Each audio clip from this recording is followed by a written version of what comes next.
Ito ang kasaysayan ng isa sa pinakamagandang artista noong 1960s na sumikat matapos sapitang tsurvehin ng isang taxi driver at mga tropa nito. Ano ang kinalaman ng dating Pangulong Ferdinand Marcos Sr. sa pagpapatupad ng sentensyang kamatayan sa mga kasabwat ngunit iniligtas ang mastermind? Bakit kaya niya ito ginawa? Totoo nga bang may relasyon ang magandang artista at taxi driver kaya kusa siyang sumama dito ng 2 beses? Kilalanin natin si Annabel Huggins. Tara alamin natin sa history. Disclaimer: lahat ng aming babanggitin sa video na ito ay mababasa at mapapanood din sa iba't ibang online sites at articles. Kung mahilig kayo sa ganitong topic at iba pang history, huwag kalimutang mag-subscribe sa aming channel at i-click na rin ang notification bell. Panimula, si Annabel Huggins ay isang aktres na nagsimulang mamayagpag noong 1960s at maging Hollywood ay kanyang napasok. Ngunit mas sumikat dahil sa isang malagim na pangyayari sa kanyang buhay. Ipinanganak si Annabel sa taong 1943. Panganay siya sa 3 anak ng Filipino-American na si Roy Huggins, anak ng isang magtutroso, at ang kanyang ina ay isang purong Pilipino na nagtatrabaho bilang isang guro. Pagdating ni Annabel ng 3 taong gulang ay naghiwalay ang kanyang mga magulang at silang 3 magkakapatid ay ibinigay ng kanilang ama sa kapatid nitong babae at kanyang asawa na walang mga anak. Si Annabel, ang kapatid niyang lalaking si Elwin, 2 taon, at kapatid niyang babae na si Merle, 1 taon, ay itinuring na mga tunay na anak ng kanyang tiyahin at tiyuhin. Lumaki ang magkakapatid sa Iloilo bago lumipat ang kanilang pamilya sa Manila taong 1954. Dumating ang panahon na hindi na kaya ng kanyang tiyuhin na suportahan ang lahat ng magkakapatid. Kaya naman ay tumigil sa pag-aaral si Annabel upang magtrabaho at makatulong sa kanilang pang-araw-araw. Pinahamak ng paghanga. Taong 1958 ay nagdesisyon si Annabel na tumigil na lamang ng high school upang magtrabaho at makatulong sa mga gastusin nila sa bahay. Nagtrabaho siya sa bilyaran na pinalalakad ng kanyang tiyuhin. Dito niya nakilala si Ruben Ablaza at ang mga tropa nito na palaging natambay sa bilyaran. Lingid sa kanyang kaalaman ay matagal na siyang natitipuhan ni Ruben na parating gumagawa ng paraan para pagtuunan ng pansin ng dalaga. Ngunit ang intensyon nito ay hindi masasabing malinis. Ika-22 ng Marso 1963, habang nagwawali si Annabel sa harap ng bahay ng kanyang tiyahin sa may Makati, Rizal, ay bigla siyang dinukot ng 2 kalalakihan. Sa kabila ng kanyang pagpapamiglas ay wala siyang kalaban-laban sa 2 kalalakihan nang sapilitan siyang ipasok ng mga ito sa loob ng isang naghihintay na taxi sa may di kalayuan, kung saan sa loob ay naghihintay si Ruben Ablaza. Maripas ng takbo ang taxi bago pa man may makasaklolo sa dalaga. Sa likuran ng taxi inupo si Annabel at napapagitnaan siya ni Ruben Ablaza at ng kasamahan nito. Diniin ang ulo ni Annabel sa sahig ng taxi habang tinatakpan ni Ablaza ang kanyang bibig upang hindi ito makahingi ng saklolo. Una siyang dinala sa bahay ng isang kumpare ni Ruben sa Caloocan. Ngunit nang mabalita ang pinaghahanap na sila ng mga pulis ay agad nitong ipinaalam kay Ruben ang nangyayari at inilipat nila Ruben si Annabel sa bahay ng isa pang kumpare nito, kung saan pinahirapan at paulit-ulit na chinerva ni Ruben si Annabel at maging ang mga kasabot niya ay nakisali din sa pakikipagtsurvahan. Matapos ang 1 linggong kalbaryo sa kamay ng grupo ni Ruben ay dinala nila si Annabel sa Malolos Municipal Building sa Bulacan upang utusan na iurong ang naunang kasong isinampa niya laban kay Ruben. Habang nasa loob sila ng gusali ay dumating ang tiyuhin ni Annabel kasama ang tauhan ng Philippine Constabulary na muli siyang kinuha at iniligtas. Ngunit bakit may nakasampa ng kaso laban kay Ruben? At paanong muli siyang nailigtas ng mga tauhan ng Philippine Constabulary? Ito ay dahil hindi lamang ito ang unang beses na dinukot nila Ruben Ablaza si Annabel. Taong 1962, nagplano si Ruben Ablaza na mapa sa kanya si Annabel Huggins. Ika-23 ng Oktubre 1962, isinakatuparan ni Ruben at 2 pang kasabwat nito na si Lauro Ocampo at Jose Leoncio alias Totoy Pulis.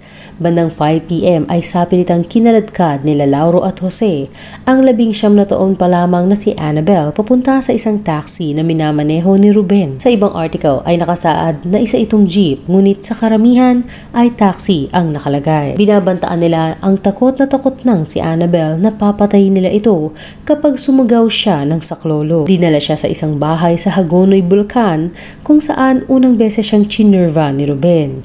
At nang matapos siya ay sumunod naman ang mga kasabwat nito. Nailigtas naman si Annabel ng Philippine Constabulary at si Ruben Ablaza ay sinampahan ng kasong forcible abduction ng Court of First Instance ng Bulacan. Prosecution. Sa ikalawang beses ay hinuli si Ruben at ang kanyang mga kasabwat at sinampahan ng kidnapping and serious illegal detention. Dahil pumutok sa buong Pilipinas ang balita ng sinapit ni Annabel sa kamay ni Ruben at ng mga kasabwat nito, ay napuno ng mga journalist at nakikisimpatyang mga manonood ang courtroom ni Judge Samuel F. Reyes. Sa mga araw ng paglilitis ay pinalilibutan ang courtroom ng 15 sundalo ng Philippine Constabulary. Ayon kay Lieutenant Colonel Cesar Lucero, commander ng Bulacan PC, ito ay upang mapanatili ang seguridad at kaayusan sa loob ng korte dahil sa matinding galit ng publiko laban kay Ruben Ablaza. Matapos ang 4 na araw ay dinala ni Lieutenant Colonel Lucero si Annabel sa isang parlor upang makapagpaayos at guminhawa kahit papaano ang buhay nito at makaranas ng kanormalan sa kanyang araw. Maganda si Annabel. Halatang may ibang lahi, balingkinitan at may kaaya-ayang mukha. Taliwas na taliwas sa isang larawang nakuhaan sa kanila habang nasa korte.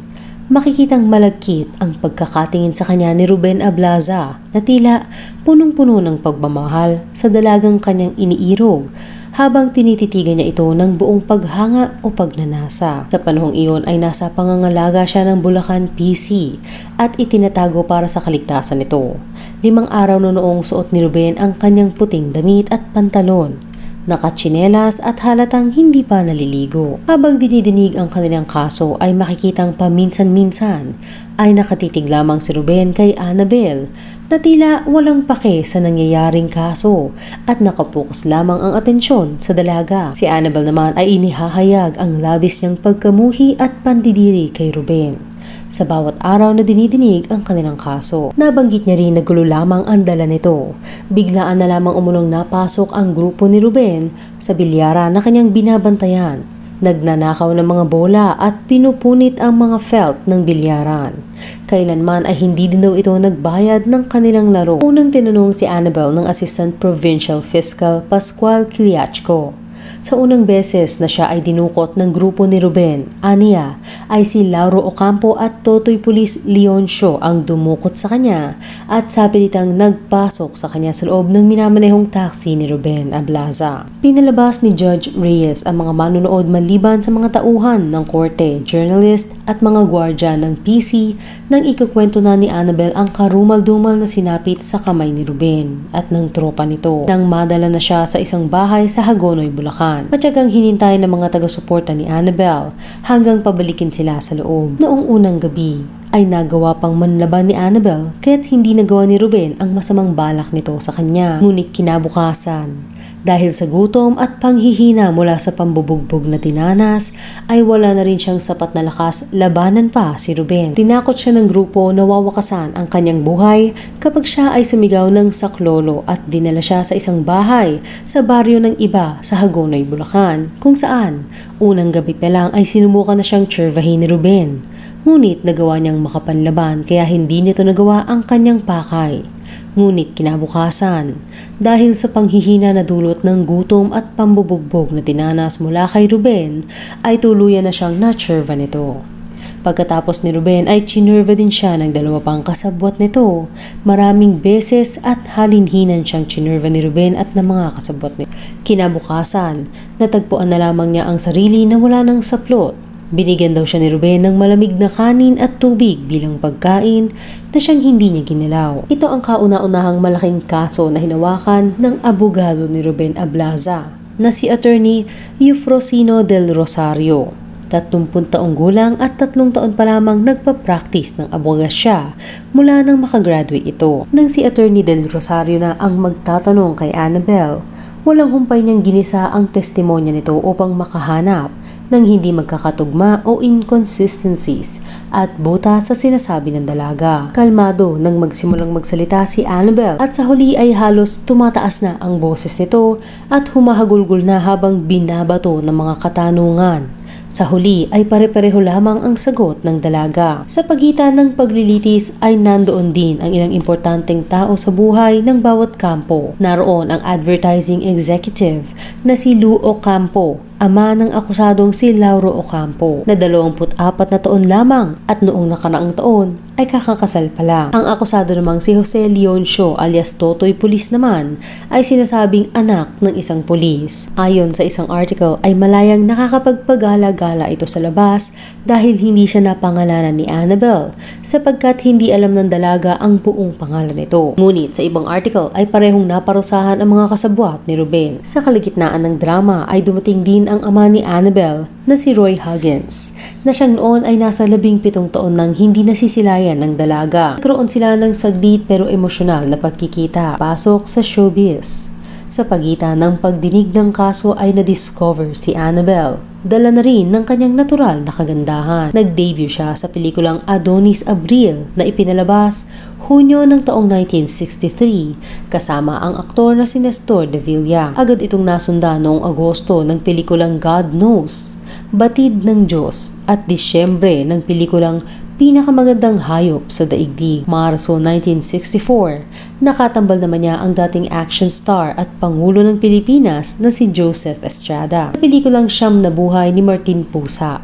At para naman sa international debut niya sa Hollywood ay nakatambal niya si Jack Nicholson sa pelikulang Backdoor to Hell na ipinalabas noong Nobyembre 1964. Depensa. Panig naman ng depensa, tanging si Ruben Ablaza lamang ang tumestigo at nagbigay ng bersyon niya ng mga pangyayari.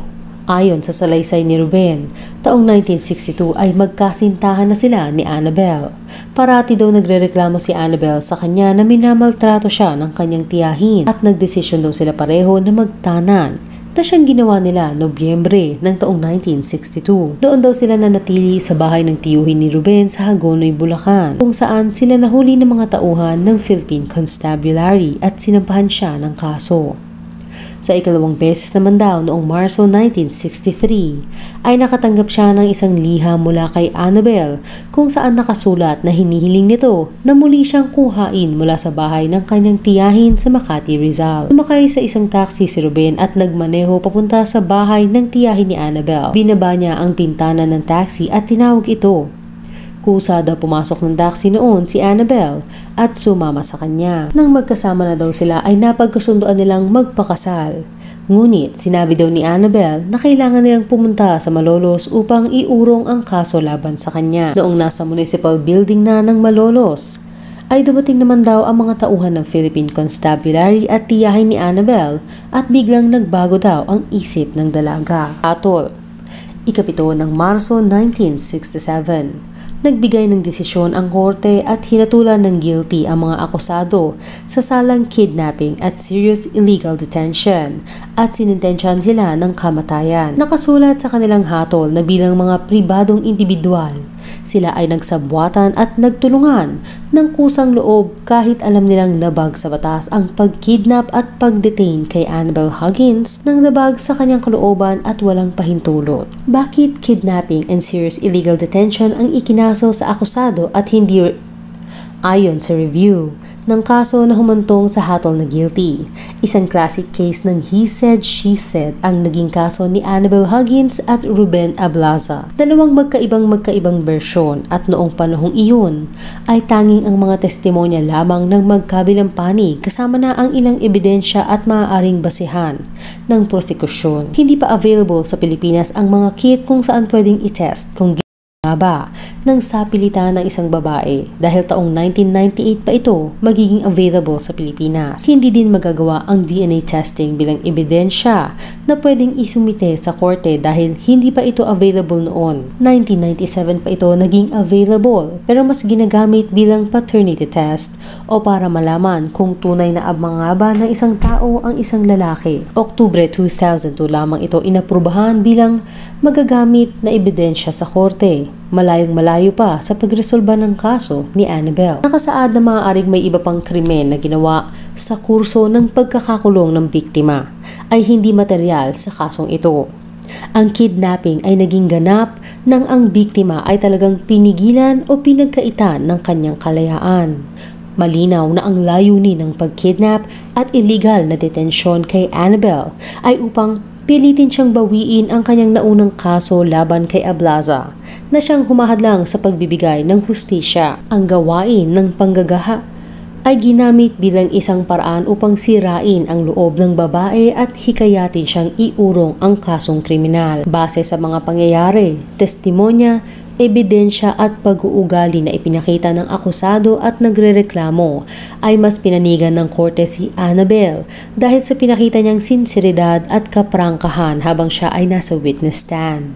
Kasama na ang kanyang timidity at modesty ay nakumbinsi ang korte na ang mga pangyayari mula sa kanyang salaysay ay ang siyang totoong nangyari. Bagamat ipinresenta ni Ruben ang isang liham na di umano ay sulat ni Annabelle sa kanya kung saan nakalagay na hinihiling nitong kuha siya mula sa bahay ng kanyang tiyahin, ay hindi na patunay ni Ruben na galing ito kay Annabelle sapagkat hindi niya nakikilala ang sulat kamay ni Annabelle at maging ang pirma nito. Bagkus ay mas napatunayan pang inamin ng akusado na siya ay gumamit ng sasakyan upang kuhain si Annabelle mula sa bahay ng kanyang tiyahin at dalahin ito sa Bulacan. Sa obserbasyon naman ng pag-uugali ni Annabelle at Ruben sa mga araw na dinidinig ang kaso, ay mawawaring si Ruben lamang ang nakakaisip na sila ay magkasintahan. Kapansin-pansin ang pagkamuhi ni Annabelle kay Ruben, habang si Ruben naman ay nasabing nais niyang mapangasawa si Annabelle at madalas makitang nakatitig sa dalaga. Mas tumindi pa ang kredibilidad ng testimonya ni Annabelle nang i-cross-examine siya at nanatiling kaso at magkakatugma ang kanyang mga sagot. Nakasaad dito, the records of the case are convincing that the complainant's testimony on the facts of her kidnapping on 22 March 1963 and of her detention for a week rang of truth. Not only was her narration of the events coherent and plausible and remained unshattered by the cross-examination by the defense counsel, but also no motive has been adduced why this witness, who since the first incident in 1962, nakasaad din dito na nag-aalangan pa ang dalaga na tumestigo noong una dahil muli na naman niyang babalikan at maisa sa publiko ang masakit niyang nakaraan.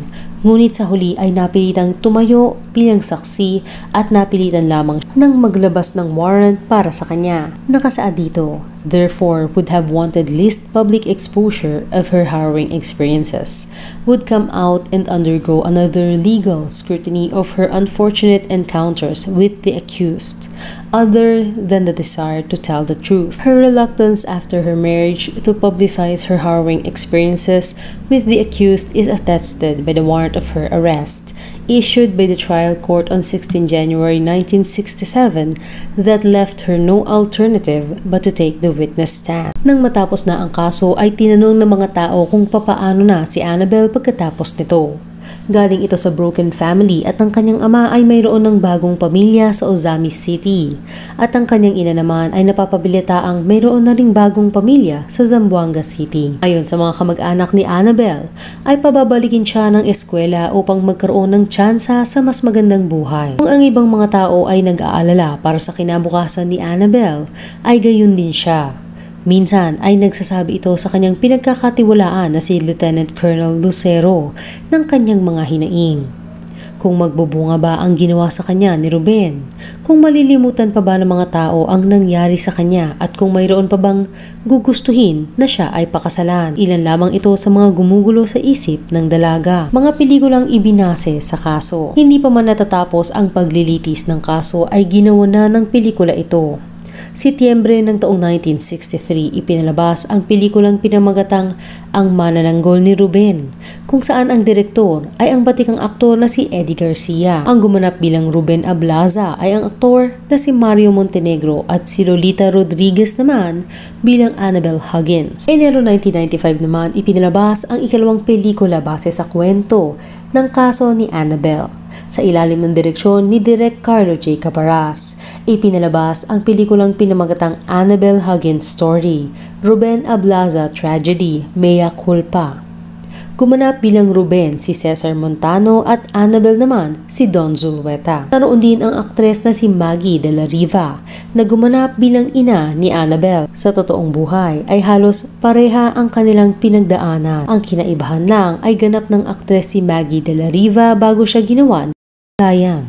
Naging aktibo sa showbiz si Annabel Huggins hanggang 1965 at pagkatapos ng hatol sa kasong isinampa niya kay Ruben Ablaza ay unti-unti na rin siyang umiwas sa mata ng publiko. Sa huli ay ipinatupad na ang sintensya sa dalawang kasabwat ni Ruben Ablaza at tinapos na ang kanilang buhay. Ngunit sa huling saglit, nang si Ruben na ang isasalang ay ipinakansela ito ng dating Pangulong Ferdinand Marcos Sr.